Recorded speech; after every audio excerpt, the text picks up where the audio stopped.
Famagusta had fallen on 18 August. And with the news there was a terrible story of the horrors that had followed the broken capitulation. The news was now 6 weeks old, and this meant that the whole of the enemy's fleet might be concentrated in the Gulf of Corinth. But after the disasters of Cyprus an attempt must be made to win a victory against all or any odds.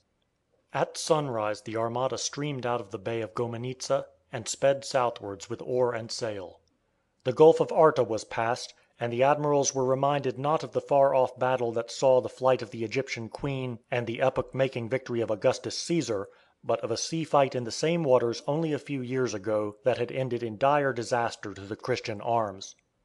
Then through the hours of darkness the fleet worked its way past the rock-bound shores of Santa Maura, whose cliffs glimmered in the moonlight. The roar of the breakers at their base warned the pilots to give them good sea room. In the grey of the morning the peaks and ridges of Ithaca and Cephalonia rose out of the haze upon the sea, and soon after sunrise the fleet was moving through the narrow strait between the islands.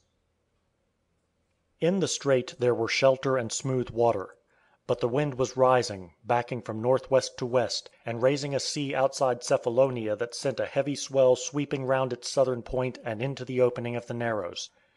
As the leading ships reached the mouth of the strait, Don Juan did not like the look of the weather, and decided to anchor in the Bay of Fiscardo, a large opening in the Cephalonian shore just inside the strait.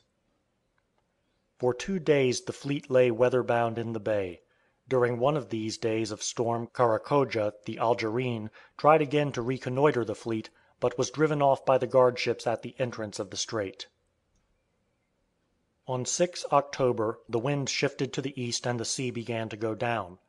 Don Juan refused to wait any longer.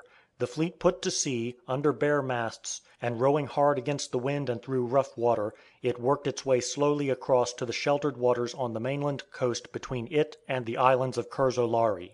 Here the fleet anchored for the night, just outside the opening of the Gulf of Corinth.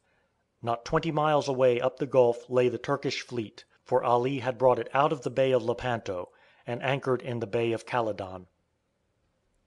When the sun rose on the 7th, the wind was still contrary, blowing from the southeast, but at dawn the ships were under way, and moving slowly in long procession between the mainland and the islands that fringed the coast.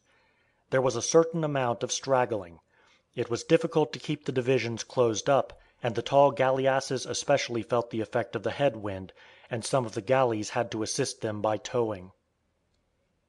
As the ships of the vanguard began to clear the channel between Oxia Island and Cape Scrofa, and the wide expanse of water at the entrance of the Gulf of Corinth opened before them, the lookouts reported several ships hull down on the horizon to the eastward, the sun shining on their white sails, that showed like flecks of cloud on the sea line.